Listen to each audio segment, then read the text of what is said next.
आज जो ये कार्यक्रम है उसके क्या रूपरेखा है और ये क्या आवश्यकता पड़ी कि सारे कायस्थ समाज को एक होना पड़ा? देखिए, हिंदुस्तान की जो 5000 वर्षों की जो संस्कृति है, जो सभ्यता का इतिहास है,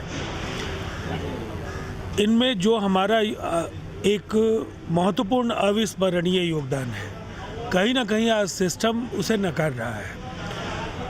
प्रतापी सम्राटों की एक विराट श्रृंखला, शिक्षाविद, आध्यात्मिक जगत के ऐसे सितारे जिन्होंने पूरे विश्व को अपने ज्ञान से आलोकित कर दिया, और इसके साथ साथ स्वाधीनता संग्राम के अनेक सेनानी, अनेक किशोर नौजवान जिन्होंने माँ भारती के लिए अपने शीश कटवा दिए। हंसते हंसते उन्होंने फांसी के फंदे को चूमा।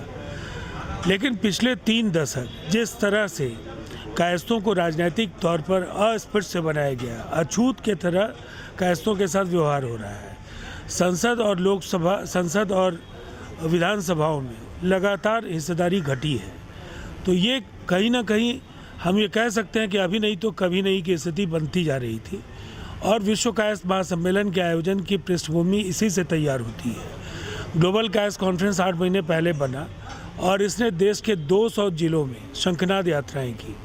हिंदी भाषी अहिंदी भाषी दोनों ही प्रकार के राज्यों में एक बड़ी संख्या कायस्थों की निवास करती है, और उन सबों के अंदर कहीं ना कहीं इस व्यवस्था के खिलाफ जो नाराज़गी थी उसका सामूहिक प्रकटीकरण है।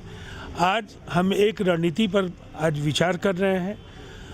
जो हमारे आज प्रस्ताव तय होंगे, जो हमारा विजन डॉक्यूमेंट तय होगा, इसके आधार पर हम आम लोगों की सहमति कल के आम सभा में लेंगे तालकटोरा स्टेडियम में, और फिर हम अपने विजन डॉक्यूमेंट के जरिए रोड मैप का ऐलान करेंगे। जो कल तालकटोरा स्टेडियम में आप आयोजन कर रहे हैं उसमें लगभग कितनी संस्थाएं आपके साथ जुड़ी हैं और कितने लोगों की आने वाली है? बहुत बड़ी संख्या मैं इतना कह सकता हूँ कि अकेले गाजियाबाद की 26 सभाएं हैं, और दिल्ली के अलग अलग हिस्सों में 100 से ज़्यादा संगठन हैं जिन्होंने विश्व कायस्थ महासम्मेलन को अपना समर्थन दिया। देश के अलग अलग राज्यों में और विश्व के अनेक देशों में जो कायस्थों के संगठन हैं, वो सब आज अम्ब्रेला ऑर्गेनाइजेशन की तरह हमारे साथ खड़े हैं, और उनके सहयोग से ही यह आयोजन संभव हो पाया है।